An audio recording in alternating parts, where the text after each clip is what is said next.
Remember to breathe, cause it'll take your breath away when the engines cough and you blast off. Ignite the night with a firecracker flash. Remember to live, cause you... Hello, I'm Axel MC131 and welcome back to Kerbal Space Program. And today we have this lovely little vehicle sitting on the runway. I almost said the launch pad. And this is a little vehicle I have designed called the Pipsqueak. Simply because of its size, and it is basically a rover powered by a jet engine. And those of you who have done this before will know that around the Kerbal Space Center, you can get science from every single biome, every single part of the Space Center as a separate biome. So, for example, here's me looking at stuff on the runway, and this little vehicle is basically a speedy little trike designed to run around the Space Center and collect science data from home. So we have Bob Kerman on board to do some science experiments, and because he is a scientist, you will notice that while I'm on the ladder, it will always give me flying above the shores science. I have to actually get off the ladder and then do the EVA report. So we get EVA reports from KSP and from the runway. But because Bob Kerman is a scientist, he can actually collect data from the things like the mystery goo and then restore them so that they can be used again, which is really handy. So we have a mystery goo and a thermometer inside there, and a battery, and then we have the materials bay at the back.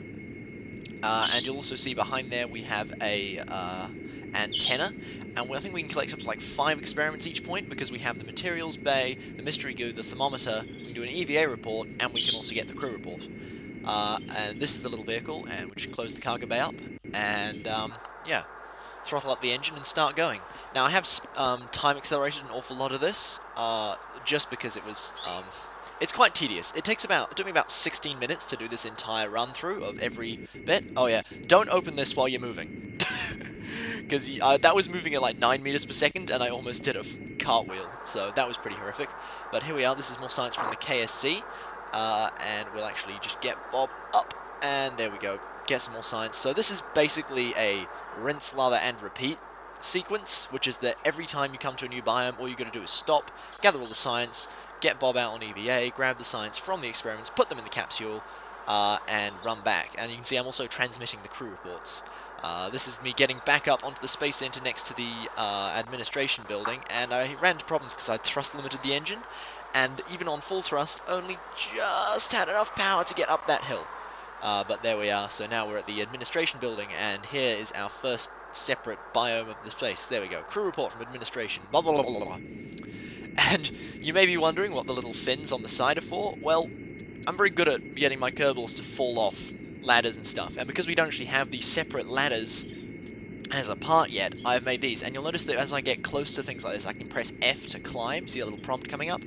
And that was added not too long ago, I think in 0.90, where we can actually get the Kerbals to climb up objects. So if they fall off, all they got to do is come up, stand in front of the fin, press F, and then F again, and then they will be up on top of the capsule, and we're good to go again. So just board, get everything back on board, close up the service bay, and run off again. Now, this is interesting. That bit between the VAB and the launch pad is actually a separate biome. You can't go to it from the Space Center map view, but it's called the crawlaway, and it's basically, in real life, it's the bit that the rockets would run down on their way to the launch pad from the VAB, but it's a separate biome again, and you can collect science from there as well, so that's worth keeping in mind. So let's just take all the science from there, get everything on board, close it up, and this is quite nice because we've got a nice big run down here all the way to the launch pad. I think I decided not to go above about 25 meters per second here because I didn't know how fast I could slow down. But here we are a bit later after getting the launch pad science, and that's the mission control there, and then we just have to go run back to the spaceplane hangar, get some science from there, and that will be all of it. So there we go, material study from the spaceplane hangar. A lot of these I already had because I actually went and collected them when I did the thumbnail for episode 6. But now that we've got all of that, we've pretty much cleaned up all the science, run this thing back onto the runway just to maximize our fund returns, and go and recover the vessel. And I was astonished by the amount this took. This is like 16 minutes, and look at the amount of science. There were like 41 experiments recovered, to a total of, let me have a look there, 139.5 science, and I now have 243 added to the science gained from the previous mission. How cool is that? But now that we've done that, we have something else to do, so let's get on with that. Once it responds, and go to this, a thing called the Longbow 1, and we're gonna just put this on the launch pad here. And I will talk about what this is. And we got the contract last time for Fly by the Mun, and we're now going to do slightly better than that, which is that we're going to crash into the Mun with a probe. And it looks like this. I'm just going to zoom up so that this here is the impactor itself. And we have done some more research, incidentally, using the science that we got. We have upgraded both the mission control and the tracking station, so that we now have patch conics and we can do maneuver nodes, which I'm going to need for this, because I can get into orbit without maneuver nodes, but I don't think I can do a lunar transfer. But we're going to have a go. And we've also unlocked the flight control, which gives us the first reaction wheel, the little one there, which I'm going to need here, because the torque on the Octo there, the little probe, is minimal at best. And we've also unlocked the first fuel systems, which gives us the larger fuel tanks, the FLT 800 for instance, and also a lot of 2.5 meter fuel tanks. And also the fuel lines, so we can do some asparagus staged rockets when we get into needing those. But here we go, this is the new Intrepid 1 launch stage with the Longbow 1 on top, and we're just going to go ahead and put this thing into orbit. So here we go, in 3, 2, 1. Oh, I was worried for a moment that I may have thrust limited the first stage there a little bit too much. I put it down to about 85%, because this thing is incredibly light, but I think that will do.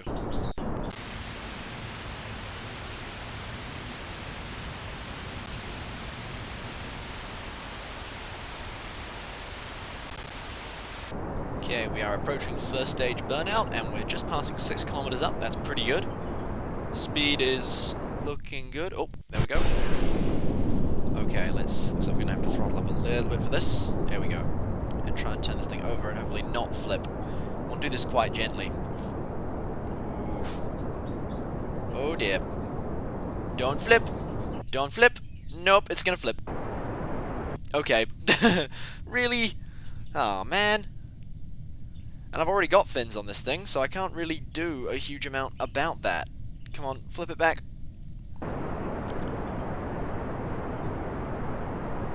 Okay, I don't know if we're going to be able to save this. I highly doubt it. But, we're certainly going to try. I can't really abort with this because as it's designed to just crash into the Mun once we get science back. Which I'll explain how that works a little bit later. It doesn't have a parachute, so we can't really recover it without doing a powered descent. And I don't really want to do that, but I think that we are not going to have the Delta V to do this anymore. Grr. That's disappointing. That's going to flip the other way. Don't do it. Don't do it. Ah, dang it. I think we need bigger fins on that stage. Yeah, it's going to flip out again. Grr. No. Hold. Hold. Hold. Come on. Our mass is all at the front. Come on. Running that full thrust just to get us out of here has, well, it's burned off a lot of fuel, but it also means that we're going a lot quicker, a lot lower, which I don't really want to do.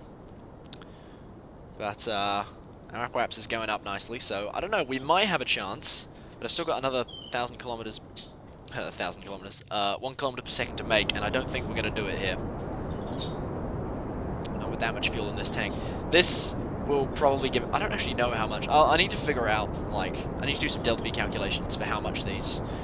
Something like one of these T200 tanks and a little 909 will give us. Because I actually don't know the numbers. But our apparatus is now above, so I'm actually just going to cut the throttle there. And we're going to coast up, and we're going to use the last of the fuel on the stage. This is going to be a really inefficient... This is an incredibly inefficient launch. But we'll see what happens. So let's just time warp out of the atmosphere. Come on. Alright, and just before we leave, I'm actually going to rotate it a little bit and manually decouple this. This is just what I had before I got the fairings, because I didn't want to bother researching the fairings yet. So I just put a nose cone on a decoupler, and I'm just going to ditch that now that we're out of the thicker part of the atmosphere. So you can get a better look at the probe. It's basically just a probe core, 2 batteries, a reaction wheel, some solar panels, some antennas, and mystery goo, and thermometers, and that's pretty much it. Right, let's climb up the rest of the way. And there we go. Okay, and our orbit is pretty slow, so I'm going to have to burn up a lot of power here. Okay, full throttle.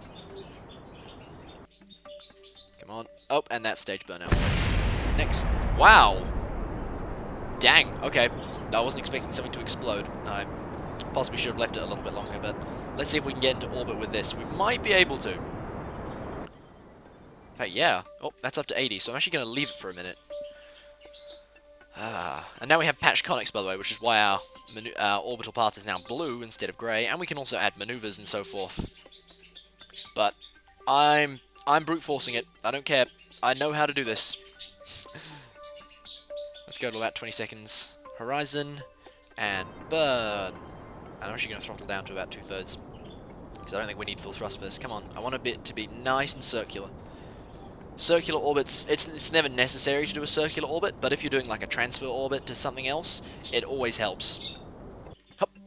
78 by 85. Okay, that's pretty crappy. But we still surprisingly have about half our fuel. And considering that we've already made about 500 meters per second, I think we've probably got another 600 left.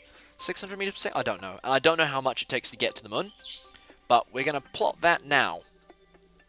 So if you don't know how to get to the moon, by the way, here it is over here. We're just going to set that as our target. And our ascending node is pretty low. That's good enough for me. And you just want to go put it on the right side of your screen, so draw a line horizontally across the screen that goes through Kerbin and the moon. And we're going to go to the very bottom of our orbit here. And we're going to add a node about there. And burn pretty much towards the moon. And you can do this without maneuver nodes. Basically, you wait in your orbit until the moon is just coming over the horizon, and then burn for it. Now, I don't think we're going to have 800 meters per second of delta V. Okay, moon periapse.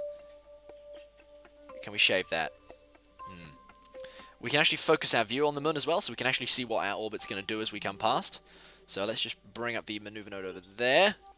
This is the fiddly bit of Kerbal Space Program, of course. Whoop! There we go. Try and get that nice and low. Pretty much 0. That'll do it. That's going to be 860 meters per second. And I don't think we have that. But it's going to be a 22-second burn in 10 minutes.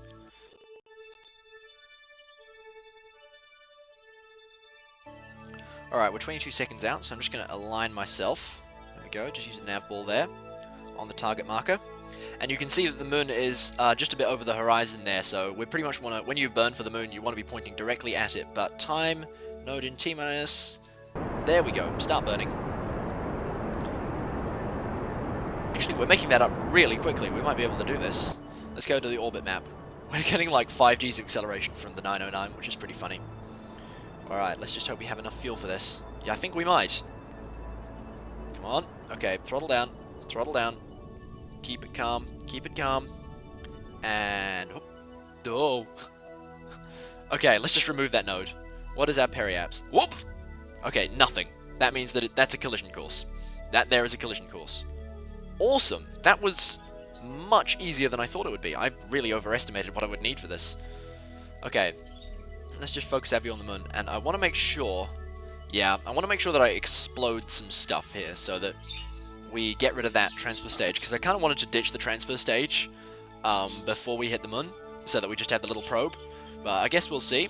So let's just go back to this, and we'll align our solar panels to make sure that we have full power just before we go into the night side, which is now. And we'll shut down this engine, and now we time warp.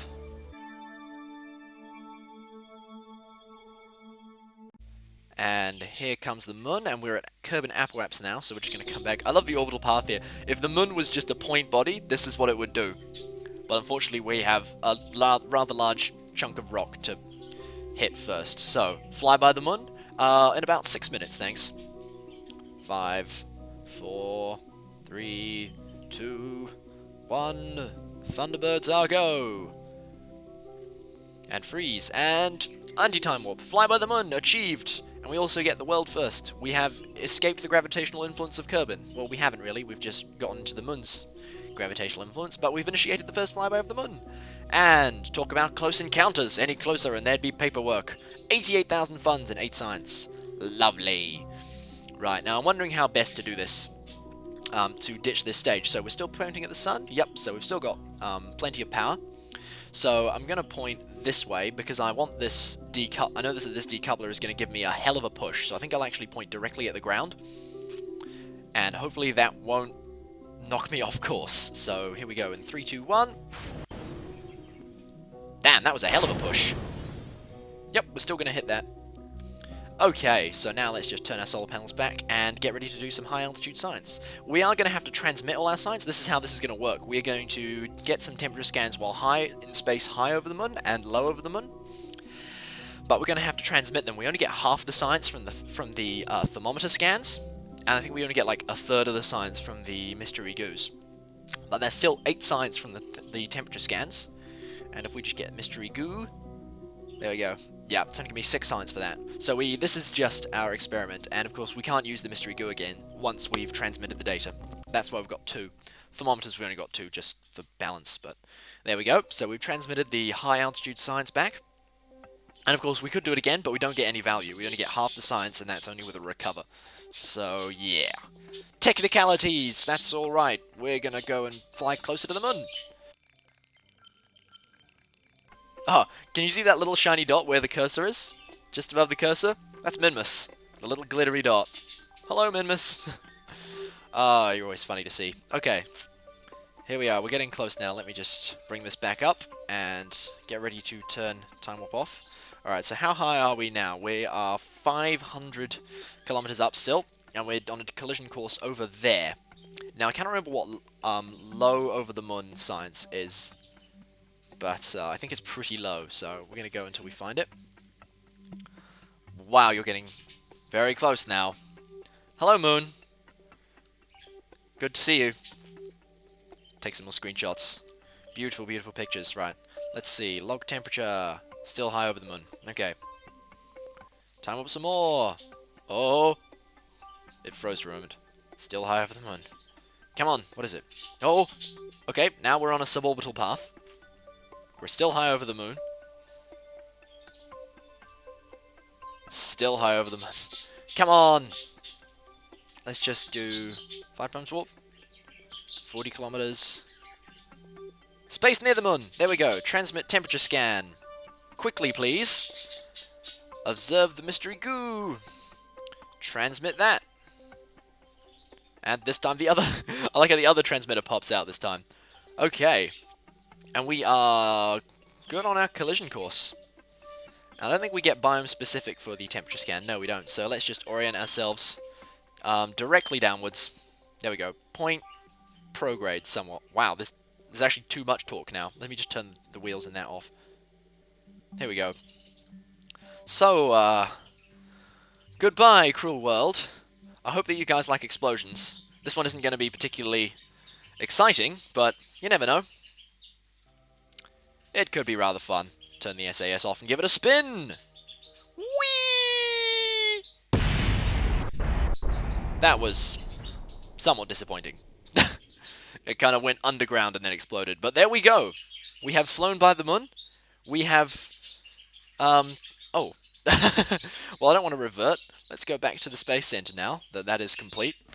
Outcome! Catastrophic failure! I beg to differ. That was the whole point of the mission. Wonderful, wonderful. We now got 160 science, which is nice. We didn't get a huge amount, but we got the Fly by the Moon contract, and we also gathered the first scientific data from the moon, which is another one here. So we get another 12,000 funds for that. How awesome is that? And that is mission complete. Let's go and see what we're going to have next. I'm guessing Orbit the Moon is going to be one. Oh look, there's another guy who wants suborbital spaceflight on Kerbin. Science data from space around Kerbin. Aha! Satellite in polar orbit of Kerbin. Science data from space around the moon. That would have been nice before, but oh well. But I think that next time we're going to go for putting some more satellites in orbit, getting science from around Kerbin and around the moon. And yeah, the general science grind has begun. And we are beginning to push outwards and onwards and whatever. But yeah, I think we'll call it there. So guys, thank you very much for watching. I've been AxelMC131, and I'll see you next time.